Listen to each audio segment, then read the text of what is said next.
Imagine packing your bags, not for a vacation, but for a journey that would change your life and the lives of countless others.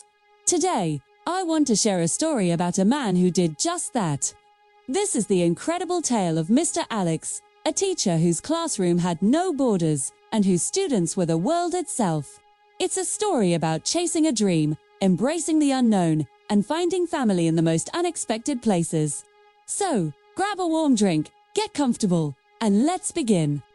From a young age, Alex knew he wanted to be a teacher. It wasn't a grand, sudden revelation, but a quiet, steady calling. He was the kid who would patiently explain math problems to his friends, who found joy in seeing the light of understanding in someone's eyes. He loved stories, especially those from faraway lands. He'd spend hours with an atlas, his finger tracing paths across continents, dreaming not just of visiting, but of living and belonging in those places, too. The idea of combining his two passions, teaching and travel, seemed like a distant dream. But it was a dream that fueled his every step. After finishing his teaching degree, Alex got a job at a school in his hometown. He was a good teacher. His students loved him, and his colleagues respected him. Life was comfortable, predictable. Yet, that little voice from his childhood whispered of the world beyond his town. One evening, scrolling through a teaching forum online, he saw an ad. English teacher needed in a small village in Thailand. His heart leaped. It was terrifying, and it was everything he'd ever wanted. With a mix of fear and excitement, he applied. A few weeks later, he was packing his life into 2 suitcases, saying a tearful goodbye to his family, and boarding a plane to Bangkok. His first stop was a small village nestled among lush green rice paddies in northern Thailand. The school was a simple wooden building, open to the warm breeze. His students, with their bright, curious eyes, spoke very little English. The language barrier was immense. In his first few weeks, Alex felt lost and overwhelmed. He would try to explain a simple concept, only to be met with blank stares. The cultural differences were also challenging. He learned that in Thailand, the head is considered sacred, and he had to unlearn his habit of patting a child on the head for a job well done. He also learned about sanak, the Thai concept of finding fun in everything you do. Slowly, Alex began to adapt. He started using gestures, drawings, and songs to communicate. He made funny faces and danced silly dances. Laughter became their universal language. He learned a few Thai phrases, which made his students giggle, but also earned their respect. He discovered the joy of sharing meals with his students' families, sitting on woven mats and eating spicy curries with his hands. He learned that teaching wasn't just about textbooks, it was about connection. He saw his students blossom, not just in their English skills, but in their confidence. They taught him about patience, respect for elders, and the beauty of a simple, community-oriented life. When it was time to leave after 2 years, the entire village came to see him off. Tears, hugs, and promises to write. He left a piece of his heart in that small Thai village, but he took with him lessons that would last a lifetime. Next, Alex felt a pull towards South America. He landed a position at a bustling school in Lima, Peru. The contrast with his quiet Thai village was stark. Lima was a vibrant, chaotic city, a melting pot of cultures. The school was large and modern, but many of his students came from underprivileged backgrounds, facing challenges Alex could barely imagine. Here, the challenge wasn't just the language, but the social and economic realities his students lived with every day.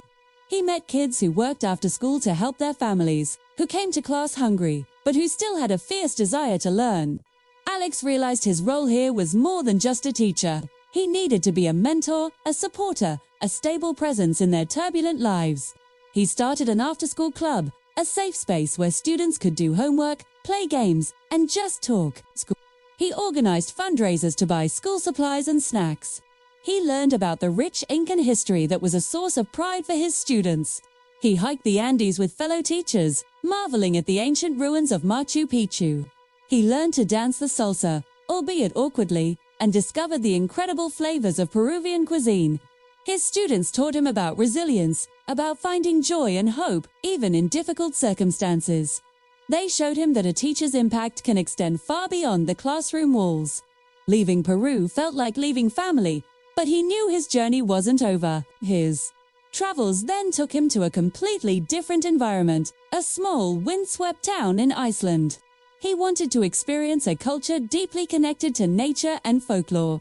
The school was small, and with the near-constant daylight of summer and the deep darkness of winter, the rhythm of life was dictated by the seasons.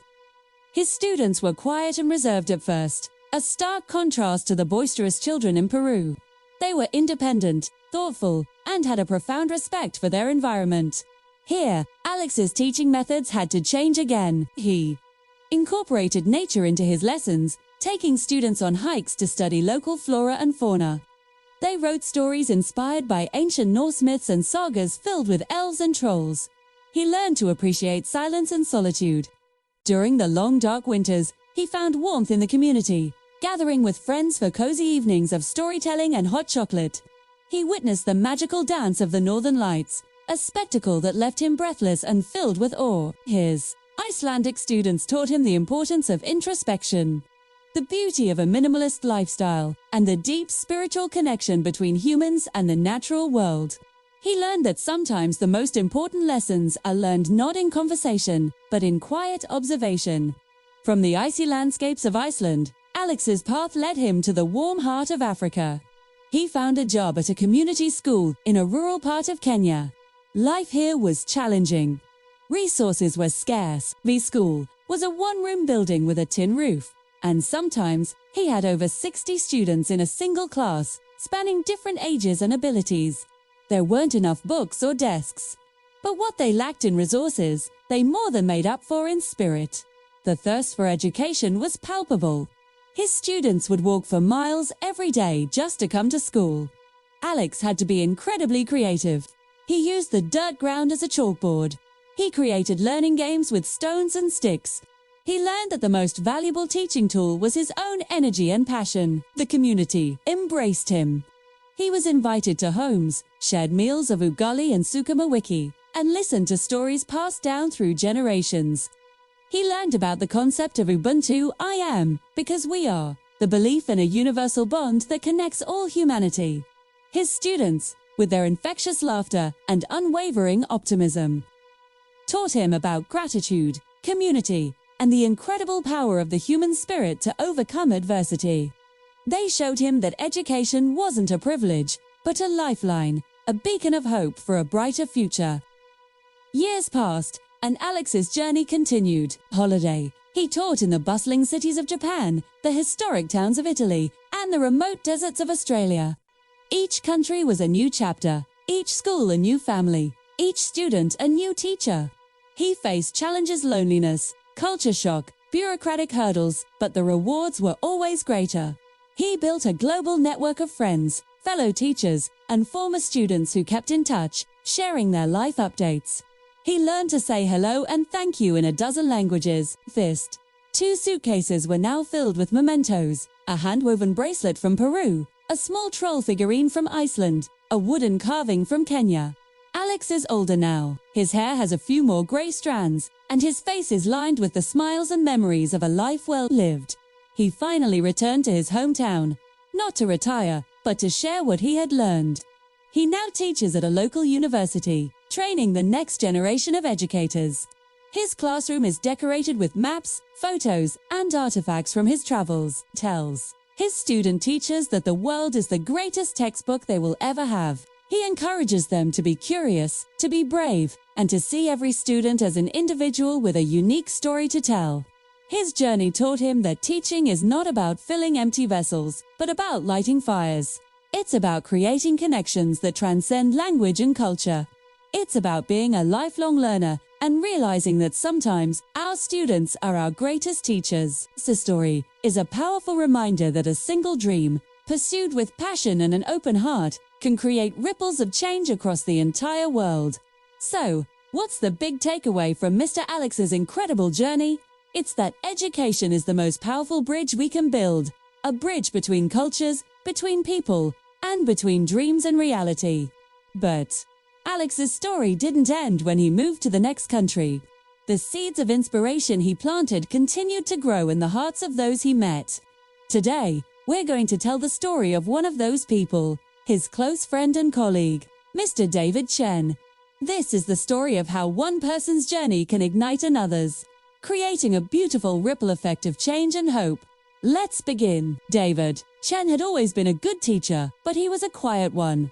He taught mathematics at the same small community school in Malaysia where he had first met Alex. While Alex was like a vibrant fire, full of energy and new ideas that captivated everyone, David was more like a calm, steady river.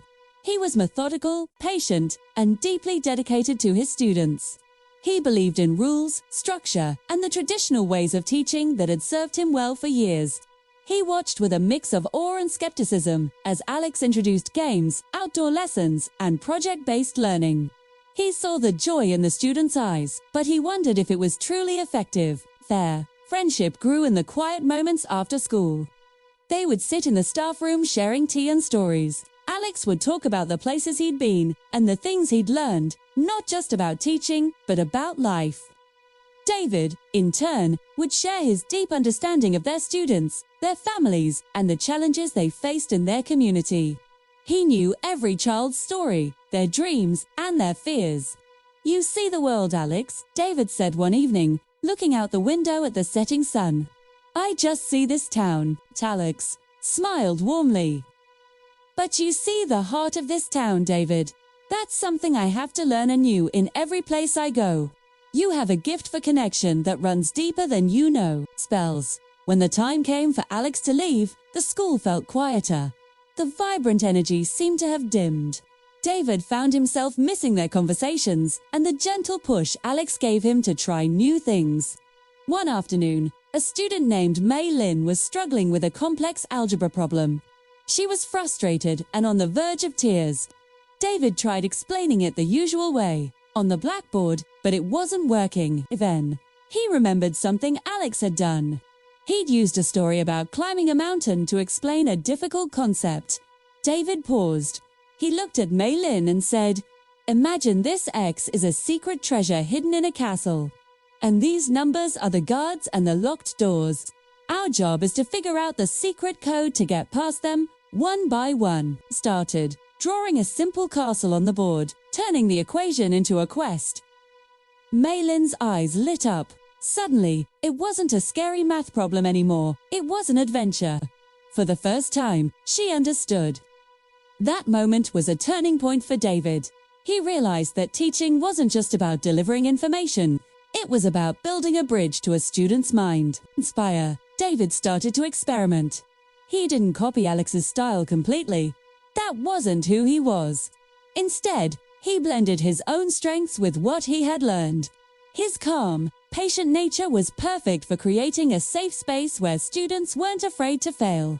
He started using stories and real-life examples to explain math. He brought in local market vendors to talk about budgets and profits. He took his students to a construction site to see geometry in action. His classroom became a place of quiet discovery. Few years later, an opportunity arose for a teaching exchange program in a rural village in the mountains of Nepal. The school was small, with limited resources, and many teachers were hesitant to go. David thought of Alex, who would have jumped at the chance. He thought of the fire Alex had ignited in him. With a deep breath, he applied. Arriving in Nepal was a shock. The classroom was a simple stone building, and he had students of all different ages in one room. There were no fancy whiteboards or projectors, just a single worn-out blackboard. For a moment, David felt a wave of panic. How could he teach here? But then he looked at the children's faces, eager and curious. He remembered Alex's adaptability. He also remembered his own strength, connection. He spent the first week not teaching math, but getting to know the students. He learned their names, listened to their stories, and helped them with chores in the village.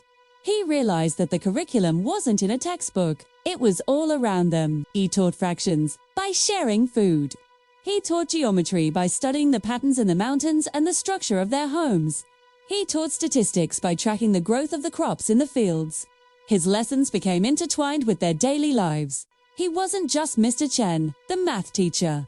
He was a part of their community. One of his biggest challenges was a young boy named Pazin. Pazin was bright but incredibly shy. He never spoke in class and would hide his work whenever David came near. David didn't push him. Instead, he noticed that Posing loved to draw. David started leaving little math puzzles on Posing's desk in the form of pictures. A puzzle might be, if 3 birds are on this branch and 5 more join them, draw how many birds there are now. Slowly, Posing started responding through his drawings. His pictures became more complex, illustrating his answers to David's visual problems. One day, David asked the class a difficult question. A long silence followed. Then, a small, quiet voice from the back of the room said the correct answer. It was Posing. The entire class turned to look at him, and for the first time Posing smiled, a proud, confident smile. David felt a warmth spread through his chest that was more rewarding than any teaching award. David spent 2 years in Nepal. He learned to be resourceful, flexible, and to find joy in simplicity. He kept in touch with Alex through letters, sharing his adventures and challenges. Alex's replies were always full of encouragement. "You're not in my shadow, my friend," Alex wrote in one letter. "You're casting your own, and it's a beautiful one." David's next journey took him to a bustling, overcrowded school in a city in Colombia. Here, the challenge wasn't a lack of resources, but a lack of hope. Many of his students came from difficult backgrounds, and they saw school as an obligation, not an opportunity. The energy was chaotic and often negative. David's quiet, calm approach was tested. He couldn't win them over with loud games like Alex might have, so he tried something different. He started a problem of the day club during lunch.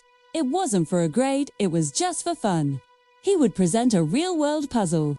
For example, how can we design a better, more efficient system for the lunch line? Or, if we wanted to start a small school garden, what's the best way to plan the space? At first, only a few curious students showed up. But as they started solving real problems that affected their school life, others joined. They weren't just learning math. They were learning to be problem solvers, critical thinkers, and collaborators. They were taking ownership of their environment. David guided them, but he let them lead. He showed them that their voices mattered and that they had the power to create change. The club became the most popular in school. The confidence his students gained in that small club began to spill over into their other classes. Their grades improved, but more importantly, their attitude towards learning shifted. David Chen never became famous like Alex. He didn't have a blog or write books about his travels. His journey was quieter, more personal. But in the small villages and crowded city schools where he taught, he was a legend. He was the teacher who saw the potential in every student, who turned math into an adventure, and who showed them how to solve not just equations, but the problems of life. He learned that inspiration isn't about copying someone else, it's about taking the spark they give you and using it to light your own unique fire. David, the quiet, steady teacher, had found his own way to change the world, one student, one connection, and one quiet discovery at a time. His journey, inspired by a friend, became a powerful story in its own right, proving that there are many different paths to making a difference. And that brings us to the end of Mr. Chen's story. It's a powerful reminder that we all have our own unique strengths and our own path to follow. Inspiration can come from anywhere, but what we do with it is what truly defines us. Thank you so much for listening. We hope this story touched your heart and gave you some motivation for your own journey. Don't forget to like this video if you enjoyed it, and subscribe to our channel for more English stories. We'll see you in the next one. Bye for now.